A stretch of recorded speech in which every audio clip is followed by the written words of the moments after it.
Il est possible que je n'ai lu qu'un livre au mois de juillet, mais c'était une grosse brique. Salut tout le monde, on se retrouve aujourd'hui pour une vidéo spéciale sur ma seule lecture que j'ai pu effectuer au mois de juillet.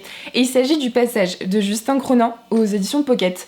C'est une énorme brique de 1200 pages de post-apocalyptique que j'ai lu dans le cadre de la lecture commune de Cornelius. Si vous ne connaissez pas sa chaîne, je vous invite sincèrement à aller la voir et je vous la mets en barre d'infos. C'est un livre qui m'a pris en fait 5 semaines de lecture et je me suis dit que finalement je pouvais vous en faire toute une vidéo. Évidemment la vidéo ne durera pas 15 minutes, mais j'avais envie de vous donner mon avis sur ce livre qui est extrêmement connu et dont j'ai entendu que des avis dithyrambiques, et le mien est quand même assez partagé sur cette histoire. Je ne suis pas une accro du post-apocalyptique de manière générale, mais j'avoue que ce livre m'a toujours vraiment intriguée et je me suis dit que c'était le moment finalement avec cette lecture commune, même si j'ai eu un peu de mal à la suivre au niveau du rythme, je me suis dit que c'était le moment de m'y lancer. Cette couverture m'a toujours donné très envie de le lire, le pitch finalement aussi. Et j'ai été un petit peu déçue par ces 1200 pages, et en fait il s'agit d'un premier tome d'une trilogie, donc comment vous dire que le deuxième et le troisième tome sont à peu près aussi épais, et que je ne suis pas sûre de lire la suite. Donc dans cette histoire, on va suivre une ribambelle de personnages dans les premières pages, et le monde va sombrer petit à petit dans une sorte d'épidémie qui va tuer certaines personnes et qui va en transformer d'autres dans des sortes de créatures assez surnaturelles qu'on peut assimiler assez rapidement à des vampires. Et nous on va suivre donc une ribambelle de personnages. Je ne peux pas forcément vous en dire plus parce que je trouve que le résumé est extrêmement spoilant malheureusement. Si vous voulez vous lancer, lancez-vous les yeux fermés sans lire le résumé. Si vous aimez le post-apo, ça peut sûrement vous intéresser, vous donner un bon moment de lecture. Moi voilà, j'ai été assez mitigée, donc dans cette première partie on suit tous ces personnages auxquels je me suis pas mal attachée finalement, je les ai trouvés bien développés, il y avait beaucoup d'action, un très bon rythme et toute une intrigue assez surprenante avec beaucoup de suspense sur cette histoire de virus qu'on suit vraiment petit à petit, étape par étape, mais je trouve que ça instaurait une ambiance qui était pesante et qui était tout à fait appropriée à cette histoire.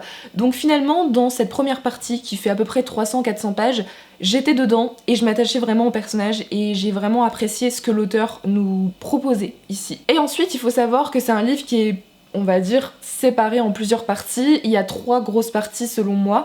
La deuxième partie se déroule plusieurs années plus tard et là j'ai complètement décroché. Malheureusement en fait on va changer de personnage. J'ai pas vraiment apprécié, je n'ai pas réussi à m'intéresser aux nouveaux personnages parce que je m'attendais pas à quitter les premiers et finalement il y a énormément, mais alors énormément de longueur dans la deuxième partie de ce roman qui m'ont totalement fait décrocher. J'ai trouvé qu'on n'avançait pas sur l'intrigue, qu'il y avait peu d'action, même pas du tout, et c'est des choses auxquelles on s'attendait. Je ne me suis pas attachée aux personnages, il y en avait beaucoup trop, donc en fait on se perd finalement dans le nombre de personnages qu'il y a dans cette deuxième partie.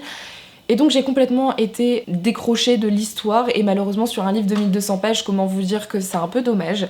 Mais j'ai persévéré parce que j'avais envie de connaître la fin, parce qu'il y avait certains points qui ont réussi à me tenir en haleine. Et finalement dans cette troisième partie, j'ai retrouvé un peu d'action.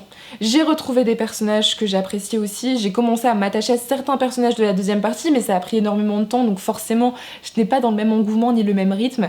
Mais finalement j'ai quand même peiné à finir cette histoire, je n'ai pas été finalement convaincue par les surprises et les cliffhangers de la fin du roman. Et malheureusement, j'avoue que ça ne m'a pas donné très envie de lire la suite, puisque j'ai un peu cette impression en finissant le premier tome qu'on va déjà savoir ce qui se passe dans le deuxième tome. Et du coup, je n'ai absolument aucune envie de lire la suite. Alors n'hésitez pas à me dire si vous avez lu la suite, à me dire si c'est bien ou pas, si ça vaut le coup ou pas par rapport à mon avis. Mais dans l'ensemble, j'ai trouvé que c'était un livre bien écrit, j'ai beaucoup apprécié la plume de l'auteur, ça je ne peux pas le nier. Les descriptions sont très belles, j'ai beaucoup aimé cet aspect-là. L'intrigue est plutôt intéressante, en fait il y a de très bonnes idées au niveau du virus, au niveau de ces créatures et tout. Je trouve que c'est vraiment des éléments à développer, mais je trouve que ça prend peut-être trop de temps à se mettre en place, que le livre est un peu trop long. Et c'est surtout au niveau des personnages que ça pêche, parce qu'on va développer des milliards de personnages avec beaucoup de passages qui ne servent selon moi à rien. et j'aurais aimé quand même beaucoup plus de concentration sur l'intrigue, l'action, et que ça soit un tout petit peu plus court quand on voit le nombre de pages de ce premier tome et qu'il y a 2 tomes derrière. Donc dans l'ensemble, c'est une lecture assez mitigée, mais dont j'avais envie de vous parler, de vous partager mon avis et d'en parler avec vous en commentaire parce que je sais que vous êtes plusieurs à l'avoir lu et j'ai l'impression que c'est un coup de cœur ou une excellente lecture pour pas mal de monde. Mais moi j'avoue que j'ai été assez déçue par le nombre de longueurs, le développement excessif des personnages qui ne servaient pas à grand chose dans l'intrigue et malheureusement je ne pense pas lire la suite. Donc n'hésitez pas à me donner votre avis en commentaire sur ce livre si vous l'avez lu ou s'il vous tentait ou si vous avez entendu d'autres commentaires sur ce roman parce que ça m'intéresse beaucoup d'en parler avec vous. J'espère sincèrement que cette courte vidéo vous aura plu mais j'avais très envie de vous donner mon avis sur ces 1200 pages de post-apocalyptique que j'ai lu et j'avais envie d'en parler avec vous en commentaire.